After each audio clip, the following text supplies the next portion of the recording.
신율의 뉴스 정면 승부 4부 시작합니다.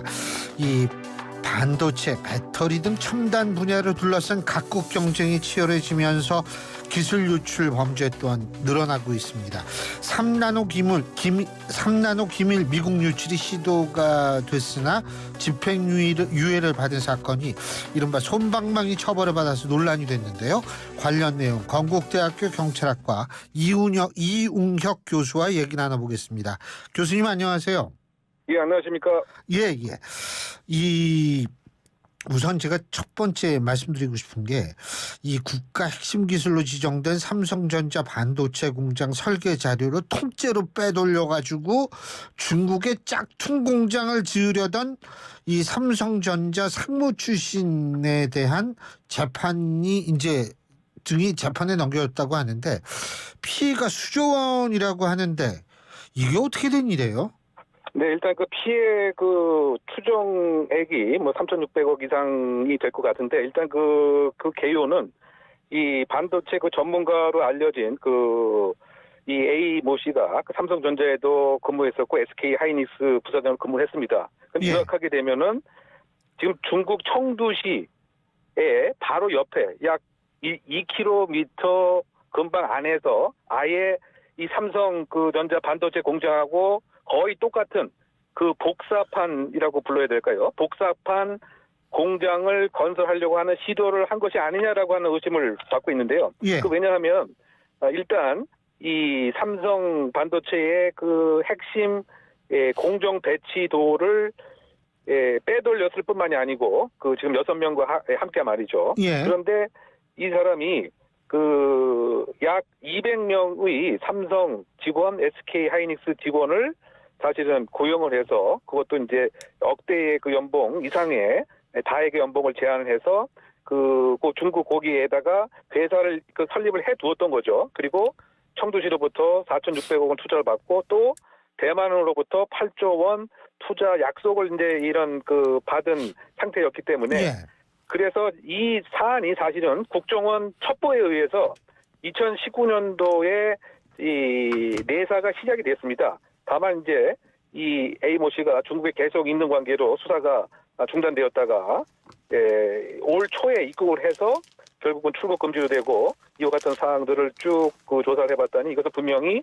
설계 도면을 빼돌렸는데 이것은 삼성 반도체 공장을 똑같이 옆에 짓기 위한 행위였다라고 지금 혐의를 받아서 재판에 넘겨진 겁니다. 아마 이렇게 공장 전체를 복사하려고 하는 기도는 아마 우리나라에서 처음이 아니었다고 생각됩니다. 이야, 진짜.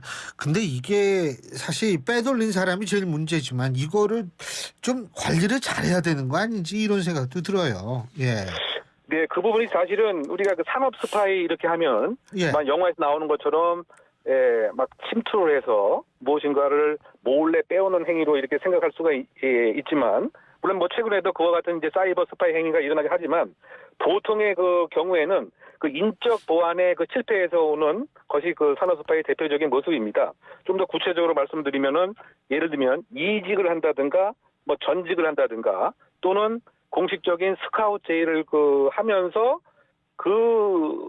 연구했던 또는 본인이 알고 있던 이 국가 핵심 기술도 함께 이전하는 이런 형태로 지금 보여지는 거죠. 그래서 이번에도 약 6명의 공범 중에 5명이 전 삼성 직원이었는데 이직하면서 이 핵심 기술을 그대로 갖고 나왔던 것입니다. 그래서 그것이 그대로 이렇게 전달이 된 그런 행위 양태라고 볼 수가 있습니다. 그러니까 이직을 하면서 미국으로 이직했다는 그 부분 말씀하시는 거죠?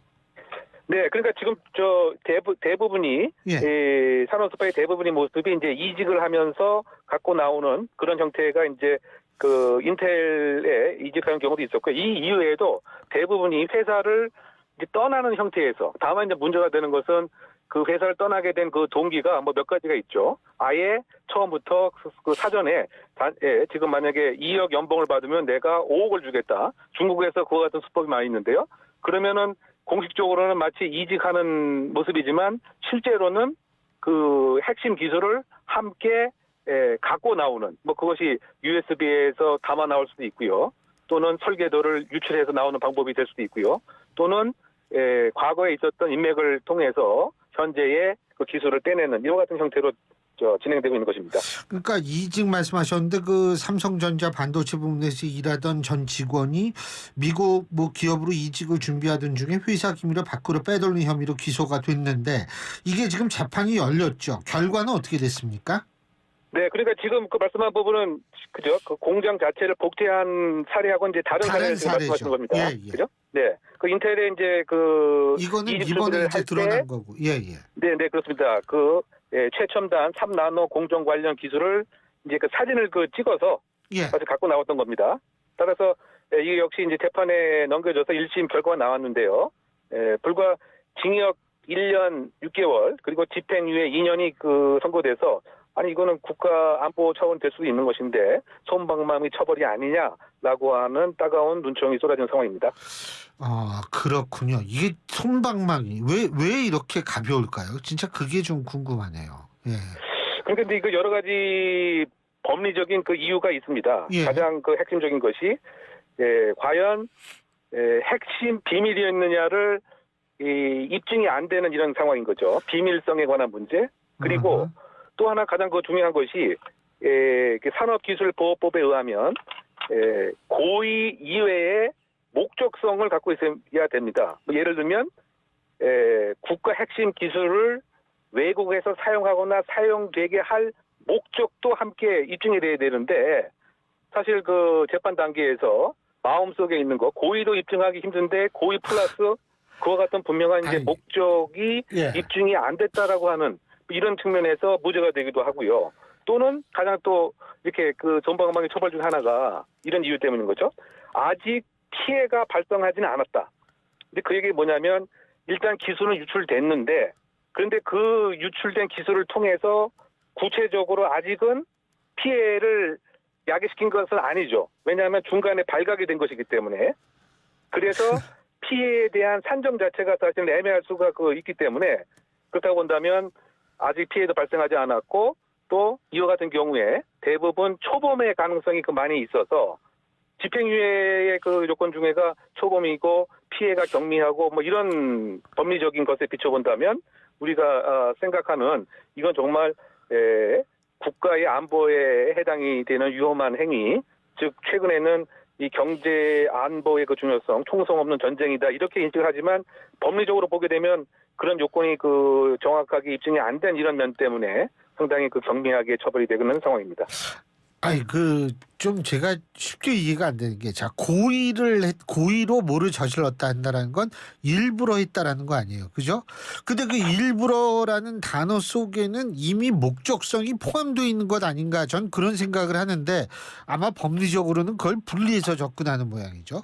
네, 그렇습니다. 예를 들어서 어떠한 이제 중요한 기술에 대한 침해 행위를 했다. 쉽게 얘기하면 절취를 했다. 산업 기술을 규정에 반해서 취득한다라고 하는 고의는 있지만, 그죠? 거기서 고의는 인정되지만, 그거 플러스, 이거는 이와 같은 행위는 분명하게 국가의 핵심 기술이고, 더군다나 외국에서 사용을 하게 한다고 하는 목적성도 또 입증이 돼야 되는 거죠. 그래야 중한 처벌을 받을 수가 있는데, 그런데 설령 그것이 입증된다라고 하더라도, 국내에도 법규에 의하면, 그 양형 기준에 의하면, 기본적으로 기본 양형 기준이 1년에서 3년 6개월에 불과합니다. 그래서 설령 백볼양보해서 이와 같은 목적성이 인정이 되고 입증이 된다라고 하더라도 4년을 넘는 양형은 우리나라에 찾아보기 어려웠다.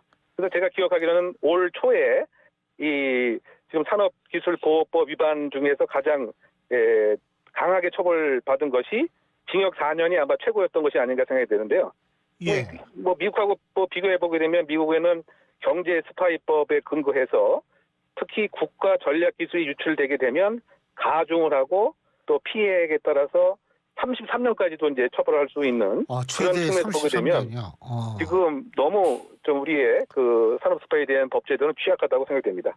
아니 이런 식으로 이게 형량도 낮고 이렇게 되면 사실 계속 이런 범죄가 발생할 가능성이 높아지는 거 아니에요?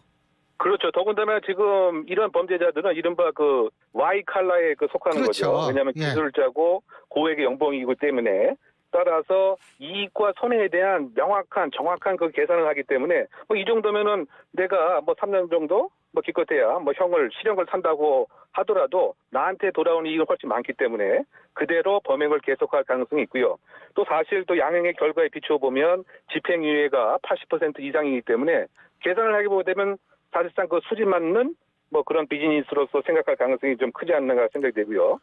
저는 그런데 가장 중요한 것이 이런 양형에 관한 것뿐만이 아니고 예. 왜냐하면 이것이 이미 기술이 중국이나 우리 그 경쟁 상대국에 넘어가게 되면 수십조 이상의 그 손해가 실제로 생기기 때문에 이것을 사전에 막는 예방적 조치가 필요합니다. 즉 그 얘기는 뭐냐면은 그 만약에 미국 같은 경우에는 이러한 그 국가 기밀, 국가 그 핵심 기술을 다루는 업종에 있어서는 이와 같은 연구원들에 대해서 거짓말 탐지기로 정기적으로 검사를 하거나 또는 전직을 하거나 이직을 할 때 혹시 핵심 기술에 대한 유출에 관한 것이 있는가에 대한 거짓말 탐지기 그 조사를 합니다. 그렇게 되면 일정한 범죄 억지력도 있고요. 또 실제로 이것을 적발하기도 하고 그래서 이 양형을 높여서 범죄 억지력을 높이는 것뿐만이 아니고 사전에 그 예방하는 거짓말 탐지기 도입 같은 것도 우리도 전향적으로 좀 도입할 필요가 있지 않나 생각합니다. 근데 만일 거짓말 탐지기를 도입한다라고 가정을 했을 때요. 예? 네. 그 우리나라에선 분명히 인권 침해라고 이거 막 고소하고 고발하고 그럴걸요? 근데 그 가장 그 인권을 중시 여기는 그 미국 같은 경우에도 이와 같이 국가 기밀을 다루는 종사원에 대해서는 입사할 때부터 보안 각서를 작성을 해서 이직을 하거나 전직을 할 때는 이른바 신뢰성 검사 등을 자의적으로 받겠다.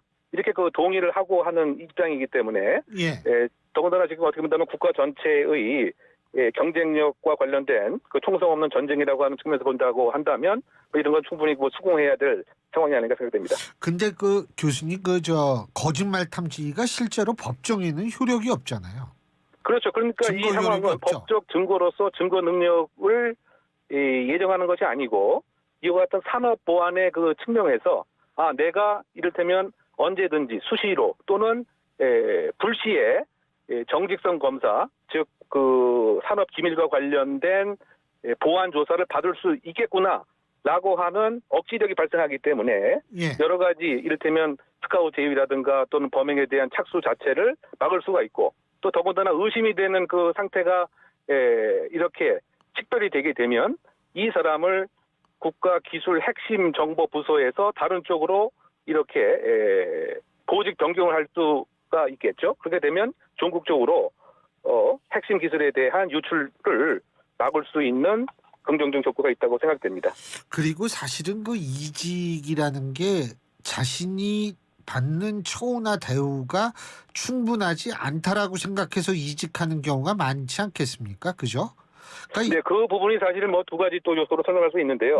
어떤 측면에서 보게 되면은 회사에 대한 뭐 불만이라든가 뭐 이것이 있어서 회사를 옮기는 경우도 있고요. 또 다른 측면에서 보게 되면 내가 다루었던 기술이고 내가 상당히 공헌했던 기술인데 이것을 그대로 가져나가는 것이 무슨 뭐 죄가 되겠느냐라고 하는 이런 또 인식을 하는 경우도 많이 있고요.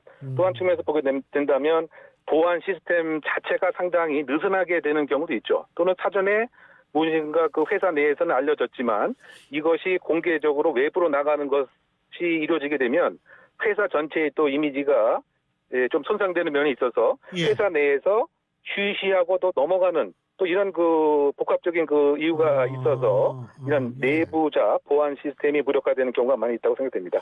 쉬쉬하는 경우도 실제로 꽤 되겠네요, 진짜. 네, 그렇습니다. 최근에 그 공식적인 어떤 설문조사가 있었는데요. 약 50%에 해당되는 기업에서 사실상 의심이 됐지만 아무런 조치를 취하지 않았다. 그러니까 왜냐하면 해외 이미지와 관련이 있기 때문에 그런 조사도 있습니다. 따라서 국정원에서도 이것은 국가적 그 차원에서 산업기술 그 예방에 관한 여러 가지 보안 프로그램에 대한 전파라든가 또 회사 내 보안 점검이라든가 이거를 국가안보 차원에서 공식적인 업무로 활용하고 있고요. 따라서 지금 어떤 중소기업이든 대기업이든 기술이라고 하는 것은 지금 10년, 20년, 30년 동안 시간과 재정을 들였던 것인데 예. 상대방 국가에서 이것을 그대로 훔쳐가게 되면 그 엄청난 국가에 대한 손해가 아닌가 생각됩니다.